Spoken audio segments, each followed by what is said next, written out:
Magandang araw sa inyong lahat mga kamatyas! Ayan, nakakasigaw-sigaw na ako. Luya lang pala sikreto araw-araw. Pero medyo paus-paus pa rin ako.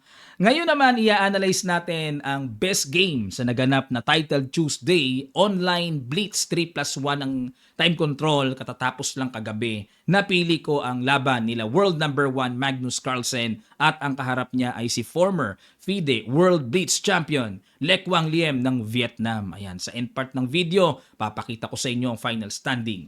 Ang ginawa ni Le Quang, nag-knight F3, B6 muna si Magnus, nakiramdam muna, G3, Bishop B7, Bishop G2, nag-G6, Castle, Bishop G7, nag-D4, Knight F6, C4, Castle, D5. Ayan. Kung tawagin pala ang opening na ito ay English opening Anglo-Indian variation. Ito pong D5 ay pang-ipit sa black. Napansin kasi ni Le Quang na wala pang control ang black na pawn sa sentro. Kasi usually, 'di ba dapat may D5 na 'yan para may mainam na control. Pero dito kasi may mga pasakali si Magnus. Kinaslingan lang, din E5 ngayon ni Le Quang. Yun nga lang, maganda pa rin ang diskarte ni Magnus kasi yung C5 naman, maganda naman yan para sa knight. Knight C3, Knight C5, at nag-Bishop E3, develop, nagbabadyang kakapturin ba yung knight na yan? Nag-E6, ayan, para may timing na, para basagin ang solid D5, at nag-Bishop D4, pang tapat lang sa fianchetto, kumapture sa D5, at yan naman ang novelty ni Magnus, bagong luto niya sa opening na ito dahil ayon sa chess.com recorded masters database may tumira pa ng A5 para simpleng pigilan lang ang paparating na B4. Ayan. Pero kumapture si Magnus, capture at nag-rook E8 develop lang. Dito mga kamatyas, wag po kayong matatakam sa ganito ha. Isipin munang mabuti baka mamaya, uy capture yan coach, meron ng depensa yan ha. Meron kasing bishop takes G7, lamang kagad ng isang pyesa ang puti dito. Pag kinapture ng king, bagsak ang knight. Pag kinapture naman ng knight, aatras lang. Yung bishop, lamang pa rin ng isang pyesa. Kaya ingat kayo sa mga ganong simple trick. Nag-rook E8, knight D2 para sapat na ang depensa ng pawn, nag-A5 naman syempre para hindi maistorbo ang magandang pwesto ng knight. At nag-rook E1, so buwelo lang, timing mamaya ng E4, D6, A4, at nag-bishop A6. Napansin dito ni Magnus na ang worst piece niya ay yung bishop niya sa B7 kasi barado eh. Nilagyan niya ng trabaho. At nag-aabang lang din siya na itulak yung pawn. Pag tinulak yan, meron kasing pasok ng knight D3. Manggugulo-gulo yan dyan. Queen C2 angat lang, waiting lang din si Le Quang. Ayaw niya pang itulak ang pawn pero dito, unang nagpakitang gila si Magnus. Ano kaya yung good move na binitawan? Unang puzzle, pag-guess ko sa inyo sa ilang sandali lang, tutuloy kagad natin. Start.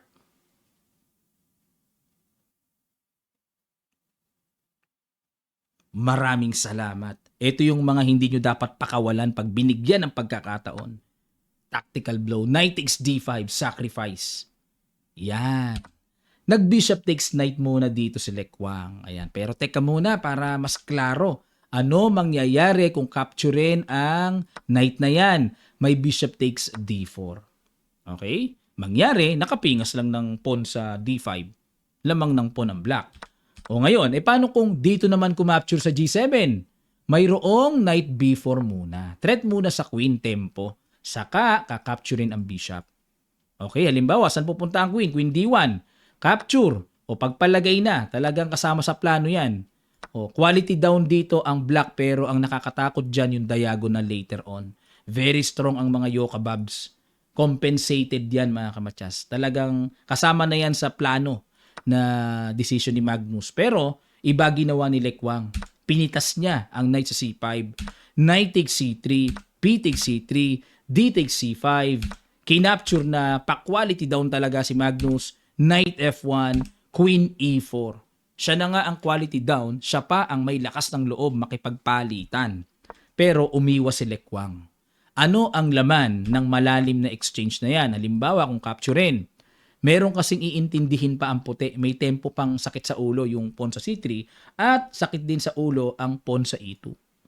Ang gagawin dito, magdo-rook A3 tapos rook takes E2, capture, capture, ganyang labanan.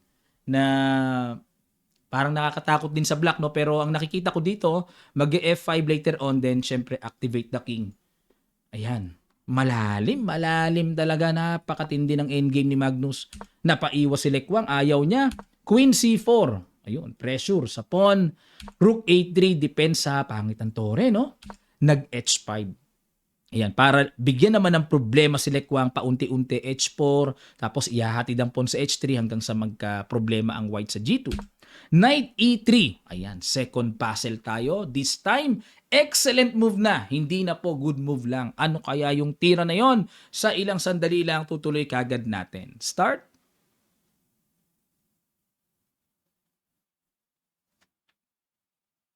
Maraming salamat. Congrats sa mga nakakita. Ng rook takes knight. Excellent move. Double quality down na. Grabe. Double quality down. Queen E4. Then, lalagay ng buntot sa B7. Nako, grabe talagang Magnus to. Lupit. Rook F1. Ayun. Queen takes E3. Rook F2. Bishop B7. Para guhitan ang mapanganib na light squares ng puti. Queen C2. Para pigilan ang pag Queen E4. Papatong yan dyan eh. Nag C4 muna. Grabe, no? Talagang pinaparalyze unti-unti, oh. Yung tore di makagalaw kasi mabibitin ang pawn. Queen D1, susundot ng mga check-check doon. Bishop F8, tineret ang tore. Queen D8, pin. Queen C1 check. Ayun, ang sakit. Oo nga pala, may ganun na iwanan ng ilalim, eh. Harang, o di pingas. O bush.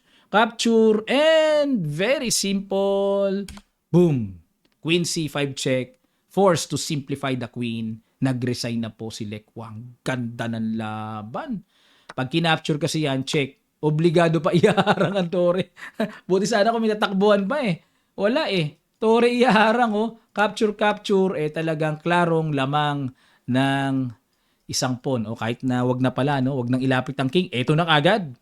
Para pag kinapture, push na. Di na mahabol ang white king. Magkuqueen na yan. Ang tindi ng ginawa ni Magnus. So, double quality down. Tingnan nyo naman, hindi magagawa ng hindi malalim ang understanding talaga sa position. Ang tindi ng understanding na natatanaw ni Magnus, no? Dapat talaga para talunin mo siya. Alisto ka. All the way. Sa lahat ng angulo, alisto ka sa mga gagawin niya. Grabe, ganda. Blitz lang to pero ang galing. Ito po ang kanilang standing. Tingnan natin sino ba ang mga namayagpag dito kagabi. Ayan, pinangunahan pa rin ni Lekwang. Champion pa rin. Oh, sa score na 9.5 points, tied sila ni Magnus. Pero ang pinagtataka ko, bakit win over the other, dapat champion si Magnus, di ba? Ano kaya ang tiebreak na ginamit nila dito? Mangyari kasi, si Lekwang may isang talo kay Magnus at isang tabla out of 11 rounds. Si Magnus, 2 tabla, panalo lahat. 3 tabla yata.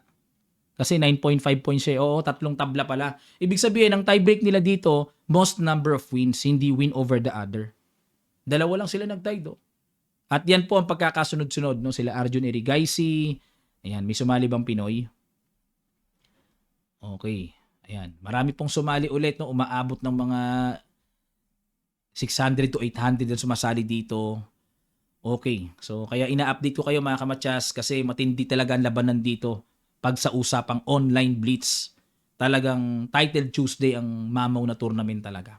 Okay, maraming salamat po mga kamatsas. Sana natuto kayo na update. Si Nakamura pala pang 8 lang. Nadali 2 talo si Nakamura at 2 tabla. Okay, magkita-kita pa tayo sa mga susunod pang chess updates. Update ko kayo sa paparating na Kamatsas Round Robin ha. Si Meow Meow pupunta. Ang saya-saya. Okay, the modern Tal na bata, 13 years old lang. Ayan. Okay, kita-kits mga Kamatsas.